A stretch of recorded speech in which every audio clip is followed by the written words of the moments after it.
নকুরের মতো ঘুমোতে ওস্তাদ দুটি ছিল না। ওর মতো একনিষ্ঠ ঘুমিয়ে ভারতে বিরল।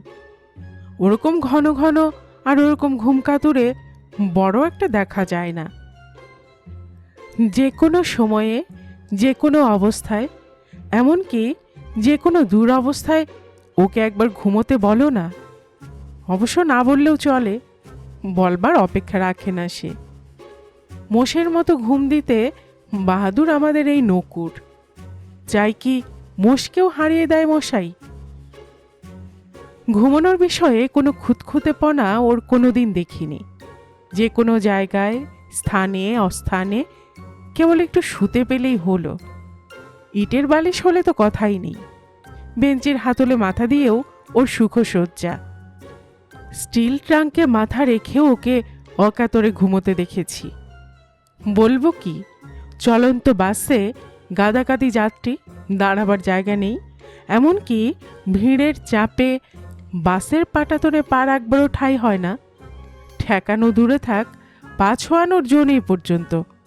সেই ঠাসাঠাসের ভেতরে স্রেফ আকাশে দাঁড়িয়েই আরাম করে ঘুমিয়ে চলেছে সে, এমনও দেখা গেছে। এমন যে আমাদের নকুরবাবু, শুনলে তোমরা অবাক হবে। তারও কিনা একদিন দিনেও যার নিদ্রার সীমা ছিল না, এক রাত্রে অনিদ্রা দেখা দিল। সারা রাত ওর দু চোখের পাতা এক হলো না। এমনকি শেষ অবধি সে বিস্ফারিত নেত্রে মোরগের ডাক শুনতে পেল। মোরগের ডাক আর ভোরের কাকা ধ্বনি শুনল। বেশ উৎকণ্ঠ হয়ে শুনল। তার জীবনে এই প্রথম। তার চোখের সামনেই জালনার ফাঁক দিয়ে কালো আকাশকে ক্রমশ ফিকে হয়ে, ফাঁকা হয়ে, পরিষ্কার হয়ে যেতে দেখল। আস্তে আস্তে সবই তার চোখে পড়ল। আর মুহ্যমান হয়ে পড়ল আমাদের নকুর। এই বিরাট বিশ্বে এমন দৃশ্য যে তাকে দেখতে হবে, এও তার জীবনে ছিল, তা সে কোনো দিনই ভাবতে পারেনি। এই ব্যাপারে যারপন্যায় বিস্ময় হলো নকুরের। বিস্মিতের চেয়ে বেশি হলো সে বিমূঢ়। কিন্তু সবচেয়ে বেশি হলো তার অস্বস্তি। এরকম তো হয় না, এমনটা তো কদাচ হয়নি। কেমন অদ্ভুত একটা অনুভূতি নিয়ে ছটফট করতে লাগলো নকুর। সেদিন সকালেই নকুর আমাদের আড্ডায় এসে তার এই বিস্ময়কর আর বিরক্তিজনক অভিজ্ঞতার বর্ণনা দিল। চোখে ঘুম না এলে প্রতিটি মুহূর্ত কিরকম এক এক যুগ বলে মনে হয়, এ রাত যেন আর কাটবে না বলে মনে হতে থাকে। তার সবিস্তার কাহিনী চোখ বড় বড় করে শোনালো সে। মনে হয় পলগুলি যেন পলায়ন করছে। না, আগের মতন চপল নয় যেন আর। প্রত্যেকটি দণ্ডই দণ্ড। হ্যাঁ, যেন সত্যিকারের, ঠ্যাঙাচ্ছে ধরে তাকে। ভোরের মোরগ কিরকম ডাকে, কাকের ঐক্যতানি বা কি ধরনের হয়, বিশদ বিবরণে কান পেতে ধৈর্য ধরে শুনতে হলো আমাদের। একে একে সবকিছু সে শুনিয়ে ছাড়ল। কাকস্য পরিবেদনা শুনলে মনে হয় ধরিত্রীতে সেই যেন এই প্রথম এইসব তথ্য আবিষ্কার করেছে। আদ্যপান্ত জানিয়ে অবশেষে সে জানালো, নিশ্চয়ই ভাগ্য বিরূপ। গ্রহ বা সব্বাই তার বিপক্ষে, আর রাহু তুঙ্গী। তাই তার অদূর ভবিষ্যতে নিশ্চিত রূপে দারুণ এক বিপর্যয় অনিবার্য হয়েছে। সেই অবধারিত আসন্নতার কথা অভিব্যক্ত করে আমাদের সকলের আশীর্বাদ কামনা করল সে। এরকমটা কখনো হয়নি এর আগে, মুখ ভার করে বলল নকুর। কিচ্ছু এর মানে বুঝছি নে। আমাদের তরফ থেকে উপদেশ প্রদানের কোনো কার্পণ্য হলো না। অনিদ্রা ব্যাধি বিদরিত করার প্রত্যেকেই আমরা এক একটা উপায় বাতলে দিলুম। কেউ পরামর্শ চাইলে তো কথাই নেই। অযাচিতভাবে পরামর্শদানের সুযোগ পেলেও পেছপা হওয়া স্বভাব নয় আমাদের। সবগুলো ব্যবস্থাপত্র মন দিয়ে শুনে গম্ভীরভাবে মাথা নাড়ল নকুর। তার ব্যারাম এতদূর এগিয়েছে যে এসবে আর সানাবে কিনা সন্দেহ। এ রোগ আরোগ্যের বাইরে এখন। তাকে সারানো না, দূরীভূত করা নয়, আদপে তাকে আসতে না দেওয়াই হচ্ছে এর উপযুক্ত দাওয়াই। প্রতিষেধক হিসেবে যদি কিছু থাকে তো তাই এখন বলো। তাই নকুরের দরকার। জীবনের বাকি কটা দিন এবং রাতও ধর্তব্যের মধ্যে বিনিদ্র দশাতেই তাকে কাটাতে হবে। এর মধ্যেই এই বিশ্বাস তার বদ্ধমূল হয়েছে। চিরনিদ্রার এধারে বাদ বাকি রাত এবং দিনও ইনক্লুডেড না ঘুমিয়ে তাকে অতিবাহিত করতে হবে। এ অদৃষ্ট লিপিতে আস্থা পোষণ করে ফোঁস করছে নকুর। নকুর বলছে, কি আশ্চর্যে বলবো ভাই, মোরগের ডাক শুনতে পেলুম। মুরগি ডাকছে কোকরকো কোকরকো, এখনো যেন শুনতে পাচ্ছি কানের কাছে, বলছে। আর শিউরে শিউরে উঠছে নকুর বারংবার। অগত্যা আমাকেই ও রোগের চিকিৎসায় এগোতে হলো। বিজ্ঞাপনের পেটেন্ট আর টোটকা ওষুধের ব্যবস্থায় সুখ্যাতি ছিল আমার। আগেকার যশ অম্লান রাখতে, পূর্ব গৌরব অক্ষুণ্ণ রাখার খাতিরেই নিজের ফর্দ নিয়ে আমায় এগোতে হলো। আমি অবশ্য ওকে বিলিতে একটা পেটেন্টই বাতলে দিলুম। বিনিদ্রা রোগের যেটি চিরাচরিত দাওয়াই, ভেড়া গোনার দস্তুর। ঘুম না এলে ভেড়াদের 1-2 করে গুনতে হবে। খালি গুনে যাও, আর কিচ্ছু না। ভেড়ারা একটা বেড়া টপকে আসছে, 1 1, তাদের গুনতে থাকো। তারা নিজ গুনেই লাফাবে, তোমার খালি না লাফিয়ে গুনে যাওয়া। দেখবে 10 গুনতে না গুনতেই তুমি অবশ হয়ে পড়েছ, বিশেষ আগেই ঘুমে বেহুশ। উক্ত অব্যর্থ আর একমাত্র মহাঔষধের এক মাত্রা ওকে দিয়ে দিলুম। আমাদের 5 জনের 50 রকমের প্রেসক্রিপশনের মধ্যে আমারটাই নকুরের মনে ধরেছে বলে মনে হলো। এটার জন্য ডাক্তারখানায় যেতে হবে না, পয়সা খরচ নেই। অতএব আমার ব্যবস্থাটাই আজ রাত্রে বাজিয়ে দেখবে, বলল নকুর। তোমার ওষুধটাই খরচা কম, এই কথা বলল সে। টোটকা ওষুধের মজাই তো ওই, আমি জবাব দিলুম। চট করে লেগে যায়, অথচ কোনো খরচা নেই। স্বচ্ছন্দে তুমি পরীক্ষা করো, ফলেন পরিচয়তে। তাছাড়া ভেড়াদের আমি ভালোবাসি, গুনতে পারবো খুব। বিস্তর খেয়েছি তো, খেতে বেশ। এই বলে সকৃতজ্ঞ মুগ্ধ নেত্রে আমার দিকে তাকিয়ে রইল নকুর। তার বাধিত দৃষ্টি লাভ করে আমি অস্বাচ্ছন্দ্য বোধ করছিলাম। যদিও মহাকবি দ্বিজেন্দ্রলাল গেয়ে গেছেন, মানুষ আমরা নহিত মেষ, আর বলে গেছেন বেশ একটু সগর্বেই বলতে হয়। তবু এখন থেকে আর এখান থেকে যে সে গণনা শুরু করবে এমনটা আমি আশা করিনি। এতটা সে তালিম হবে আমার হুকুম তালিমের জন্য এতখানি প্রত্যাশা আমার ছিল না। আমি ওর কৃতজ্ঞতার বোঝাটা হালকা করবার মানুষে জানালাম, গুনে দেখোই না রাত্রে, রাত্রেই গুনো, হাতে হাতে গুণ দেখবে। বুক ফুলিয়ে বলল নকুর, দেখো, গর্ব আমি করতে চাইনি, চাল মারা আমার অভ্যেস নয়। মুখে মুখে বড় বড় যোগ করতে পারি এমন বাহাদুরিও আমি করব না। সোমেশ বস্য নই আমি। কিন্তু এও তোমাদের বলে দিচ্ছি, আমার গণনার ভেতর থেকে একটা ভেড়াও যে কোনো ফাঁক দিয়ে ফসকে বেরিয়ে যাবে সেটি হতে দেব না। আমার সেন্সাস এড়িয়ে পাশ কাটিয়ে একজনও যদি যেতে পারে তাহলে জানবে যে হ্যাঁ, সে বাহাদুর। তা সে ভেড়াই হোক, মৌসি হোক আর দুম্বাই হোক। সারা দিন আমাদের আড্ডায় কাটিয়ে ক্লান্ত হয়ে সন্ধ্যের মুখে নকুর বিদায় নিল। ঘুমে তার চোখ জড়িয়ে আসছে। এমন তার অবস্থা তখন, শুতে পারলে বাঁচে। বাড়ি যাই, তোমার সেই ভেড়াগোনা রয়েছে আবার। দু চোখ ভারী সে ঢুলছে। টলতে টলতে বলে গেল নকুর। বাড়ি গিয়ে বালিশ আঁকড়ে বিছানায় আশ্রয় নিতে না নিতেই সারা দেহ তার ঘুমে আর ক্লান্তিতে ঝিমঝিম করে এসেছে। আধ ঘুমন্ত অবস্থায় গতকালকের ঘুম না হবার কারণ সে ভাবতে চেষ্টা করল। এখন তার মনে হলো গত রাত্রির গুরু ভোজন, বেশি রাত্রির করে বেশি রকম খাওয়াই ওর জন্য দায়ী, বিশেষ করে গুরুতর চর্বিওয়ালা সেই মটন চপ কটাই। তারাই তার দেহের মধ্যপ্রদেশে চাপ সৃষ্টি করেছিল। আর মটনের কথা মনে পড়তেই তার পূর্বপুরুষ ভেড়ার কথাটা তার মনে পড়ে গেল তক্ষুনি। ওই যা, ভেড়াদের গুনতে হবে না? আপন মনে বলে উঠল নকুর। গোনাগুনের কাজ শেষ না করেই ঘুমোতে যাচ্ছি, বেশ তো।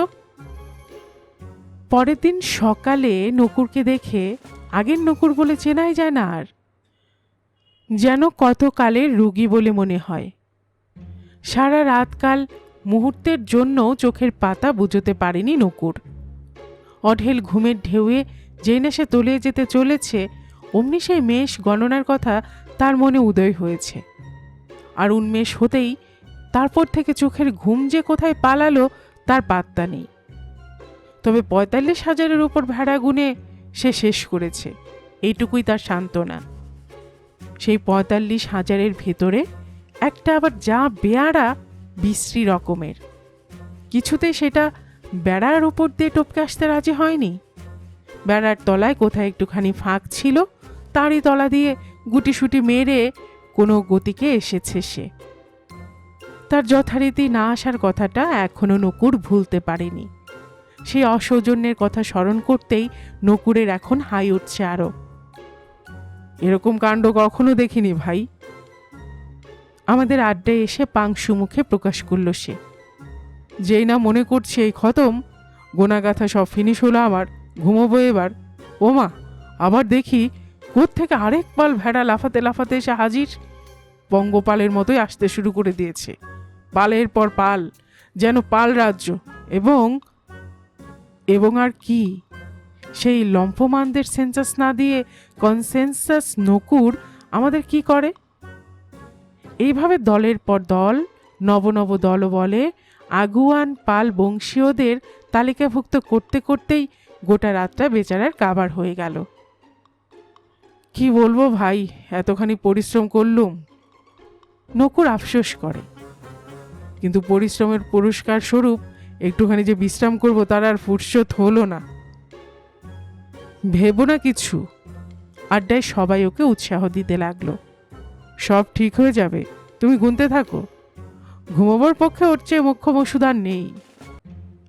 চক্রবর্তীটা বাতলালে কি হয়, আমরা সকলেই জানতুম ওই দাবাইয়ের কথা। সববার জানা, ঘুম না এলে আমরাও তো তাই করি হে। সকলেই করে, বিশ্বশুদ্ধ মানুষ। অতএব কোনো দিকে না তাকিয়ে তুমি খালি গুনে যাও, দেখতে পাবে খুব শিগগিরই তুমি আতুরের শিশুর মতো অকাতরে ঘুম দিচ্ছ। কালকেই তো দিতুম। হায় তুলে দীর্ঘ নিঃশ্বাস ফেলল নকুর। যদি না ওইসব বিচ্ছিরি বদ ভেড়ার পালদের গুনতে হতো আমায়। তার মধ্যে একজন আবার এমন ত্যাদর যে তার ভদ্রতা বলে কোনো বোধ নেই। ভেড়া হয়ে জন্মেছিস, ভেড়ার মতো থাক। সবাই যা করছে তাই কর, সবাইকে ফলো কর। সবাই লাফাচ্ছে, তুইও লাফা। তা না, কোথায় বেড়ার তলায় সামান্য একটু ফাঁক রয়েছে, কখন থেকে পড়ে আছে খেয়াল করিনি। বোঝাবার কথাও মনে ছিল না। সত্যি কথা বলতে কি, ওটা আগে চোখেই পড়েনি আমার। আর সে ব্যাটা করেছে কি না, সেই গর্ত দিয়ে গালে হামাগুড়ি মেরে, আরে ছি ছি ছি, সেই মেষ শাবকের অপচেষ্টায় আরো বেশি কাহিল করে দিয়েছে আমায়।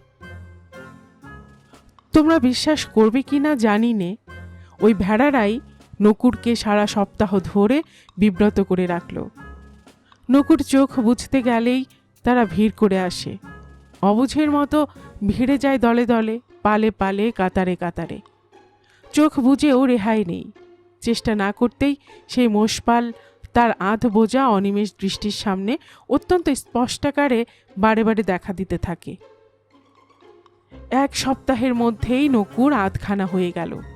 নকুরকে দেখলে নকুর না মনে হয়ে নকুরের ছায়া বলেই ভ্রম হয়। নাদুস নুদুস নিদ্রায় ঢলো ঢলো অমায়িক নকুরের আমাদের এ কি হলো? এ যে তার প্রেত মূর্তি। নকুর বলে, বলবো কি ভায়া, পৃথিবীর যত মেষ ছিল সব আমি গুনে শেষ করেছি। এ বিষয়ে তার অনড় বিশ্বাস। তবে এখনো তারা ফুরোচ্ছে না কেন? তার কারণেই তার মনে হয় ভেড়ারা নকুরের সঙ্গে ছলনা করতে শুরু করেছে। নিশ্চয়ই তারা অন্য দিক দিয়ে ঘুরে ফিরে আবার তার সামনে এসে হাজির হচ্ছে। এহেন পুনঃ পুনঃ হাজিরা দেবার তলায় কোনো রাজনৈতিক মতলব নেই তো? নইলে এইভাবে সেন্সাসে গোলমাল বাঁধিয়ে তলে তলে সংখ্যা বাড়ানোর এহেন অপচেষ্টা কেন? নকুর আমাকে জিজ্ঞেস করে, ওদের মতলব আমাদের কাছে জানতে চায়। আমি যেন ভেড়াদের দলের এক মাতব্বর, তাদের ভেতরের খবর সব জানি। নাকি পৃথিবী গোল বলেই এত গোলযোগ? আমি এর কি জবাব দেব? 7 দিন যে ঘুমোতে পায়নি, তার মাথা কিভাবে যে নিজেকে ঘামায় আমার তো তা জানা নেই। ঘুমোনোর ব্যাপারে অত দূরে না হলেও প্রায় নকুরের স্বগোত্রই আমি, এক হাফ নকুর।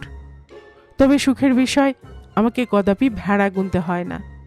ঘুম না এলে আমার প্রিয় পাত্রদের কথা ভাবি, তাদের গণনা করার প্রয়াস পাই, আর তাতেই আমার ঘুম এসে যায় চোখের নিমেষেই।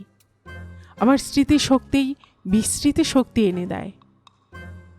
নকুর নিজেই তার প্রশ্নের সমাধান করে দিল। পৃথিবী গোলাকার বলে এটা হচ্ছে, বলল সে। বারবার পৃথিবী পরিক্রমা করে ভ্রমণকারীর দল ঘুরে ঘুরে দেখা দিচ্ছে, আবার ঘুরে ফিরে হানা দিচ্ছে। পার্থিব গোলত্ব পৃথিবীর যাবতীয় গোলমালের মতো এই গণ্ডগোলেরও মূলে। নিশ্চয়ই তারা ঘুরে ঘুরে আসছে, আলবৎ। নকুর সুদৃঢ় কণ্ঠে আমায় বলল। একথা আদালতে গিয়ে আমি হলপ করে বলবো? একটা কান কাটা দুম্বাকে আমি 7 বার গুনেছি। 1000 দুম্বার মধ্যে দেখলে তাকে চেনা যায়, কখনো আমার ভুল হতে পারে না। তা না হোক, আমি বাধা দিয়ে বলতে চাই। না হোক তার মানে? সে অবাধ্যটাও, সেটাও আছে। এত জায়গা থাকতে বেড়ার তলায় সেই ফাঁকটা দিয়ে গুড়ি মেরে আসবেই সেই বেটা। আমি ওকে দাওয়াই দিয়েছিলাম, আমাকে প্রেসক্রিপশন পাল্টাতে হয়। দিন কতক ওষুধ বন্ধ থাক এখন। তুমি আপাতত দুম্বা গোনা ছেড়ে দাও। কাতর কণ্ঠে আমি বলি। ছাড়বো তার জো কি? বিষণ্ণ মুখে সে ঘাড় নাড়ে। না গুনি কি আমার নিস্তার আছে? এক মুহূর্তের জন্য কি ওরা রেহাই দিচ্ছে? এইবার একেবারে উপসংহারে আসা যাক। যদিও লম্বা গল্পকে খাটো করে বলা আমার অভ্যেস নয়, স্বভাব বিরুদ্ধই আমার, তবু এক্ষেত্রে তার অন্যথা করে এখানেই দাড়ি টানব। দিন কয়েক আগে নকুরের সাথে দেখা হয়েছিল। দেখে নকুরের ছায়ার চেয়ে নকুর বলে বেশি সন্দেহ হলো। শুষ্ক বিবর্ণ গালে ফের রক্ত মাংস লেগেছে। প্রেত মূর্তির বদলে তার অভিপ্রেত মূর্তিই দেখলাম আবার। দেখে খুশি হলাম। ঘুমানোর পুরনো দক্ষতা আবার সে লাভ করেছে মনে হলো। হ্যাঁ, এই বিষয়ে কোনো সংশয় ছিল না। নষ্ট ক্ষমতা কি করে সে পুনরুদ্ধার করল জানতে চাইলাম আমি। আশ্চর্যই, একটা উপায় বের করেছি ভাই। লম্বা একখানি হাসি হেসে জানালো নকুর। 1 হপ্তাহ আগেই যে কেন এটা বের করতে পারিনি তাই ভেবেই আমি অবাক হচ্ছি। গালে চড় মারতে ইচ্ছে করছে আমার। এই বলে দৃষ্টান্ত স্বরূপ স্বহস্তে নিজেকে পুনঃ পুনঃ চটচড়িত করে নকুর বলল, আর যাই হই না, আমি যে এক চতুর লোক এটা তো তুমি মানবে। নিশ্চয়ই, অঙ্কে যে তুমি সোমেশ বোস একথা তো মানতেই হয়। আমি মুক্ত কণ্ঠে সায় দিই। আর যোগ বলে ত্রৈলঙ্গ স্বামী। ওর চাতুর্যের প্রশংসাপত্র চাউর না করে পারা যায় না। ঠিক বলেছ, ওই যোগ বলে আমি অদ্বিতীয়। মাত্র কাল রাত্রিতে এই যোগ সমস্যার সমাধান করতে পেরেছি ভায়া। মাথার তলে বালিশ দিয়ে চোখ বুঝেছি কি বুঝিনি, এমন সময়ে সেই বিচ্ছিরি ভেড়াটা আমার চোখের উপর ভেসে উঠল। আর তার পর মুহূর্তেই সেই ভেড়ার পাল বংশের ভেড়ারা, 1-8টা না, লক্ষ লক্ষ ভেড়া সমুদ্রের ঢেউয়ের মতো তাড়া করে তারা ছুটে আসছে দেখতে পেলাম। সকলে চোখে সেই এক ক্ষুধিত দৃষ্টি, সেন্সারের তালিকায় ভর্তি হওয়ার সকরুণ আবেদন। দলে দলে পালে পালে রেজিমেন্ট আফটার রেজিমেন্ট তীর বেগে অগ্রসর হচ্ছে। দেখে তো আমার চক্ষু স্থির। তার ভেতর সেই কান কাটাটাও রয়েছে আবার। হামাগুড়ি দেওয়াটাকেও দেখতে পাওয়া গেল। এই যৌবন জল তরঙ্গ বোধিবে কে? তক্ষুনি আমি করলাম কি, আমার কুকুরটাকে তাদের পাহারায় দাঁড় করিয়ে দিলাম। তাকে বললাম, স্থির ভব, থোড়া ঠহর যাও। সহজে বুঝবে বলে রাষ্ট্রভাষাতেই বললাম। আর সেই ফাঁকে বেড়ার তলাকার ফাঁকটা বন্ধ করে ফেললাম। সে বাচ্চা মেঘটি তার তলা ঘেঁষে ফের না আমাকে কলা দেখায়। এদিকে সেই কান কাটা দুম্বার উপরেও নজর রেখেছি। বেটা ভারী ফিচেল, বেজায় হুঁশিয়ার, খালি লুকিয়ে চুরিয়ে আসে, পাছে সে কোনো পাশ দিয়ে কেটে পড়ে। তীব্র লক্ষ্য রেখেছি তার উপর। তারপর এদিকে করলাম কি, শোনো। আমি অধীর আগ্রহে উদ্গ্রীব হয়ে তার সেই রোমাঞ্চকর কাহিনী শুনি। সচেতন নকুর প্রকাশ করে যায়। এদিকে করলাম কি, বেড়া দুধারে দুটো গেট না করে দিয়ে তার সামনে শিয়ালদার হাওড়ার মতো বড় বড় দুটো স্টেশন খাড়া করে দিলাম। সবাই বাতাবাতি সঙ্গে সঙ্গে। তারপর ভেড়াদের ষাঁড় বেঁধে দিয়ে ষাঁড়বন্দি করে সেই দুই পথে একে একে ছাড়বার ব্যবস্থা করলাম। আর স্টেশনে ঢুকলেই টিকিট কেনো, তা তুমি যেখানেই যাও না কেন, ভাগলপুর কি মোগলসরাই, দমদম কি দুমদুমা, আর কোথাও না গেলেও প্ল্যাটফর্ম টিকিট তো তোমায় কাটতেই হবে। টিকিট কেনবার কড়াকড়ি নিয়ম করে কয়েকজন টিকিট চেকার বহাল করে দিলাম। দিয়ে বেড়ার আর বেড়ার পথ মুক্ত করে নিশ্চিন্ত মনে ঘুমোতে গেলাম আমি। তারপর দম নিতে একটুখানি থামল নকুর। তারপর আর কি, সকালে উঠেই আমার স্টেশনের কর্মচারীদের জিজ্ঞেস করে সর্বসমেত কতগুলো টিকিট বিক্রি হয়েছে জেনে নিয়েছি। কত জানতে চাও?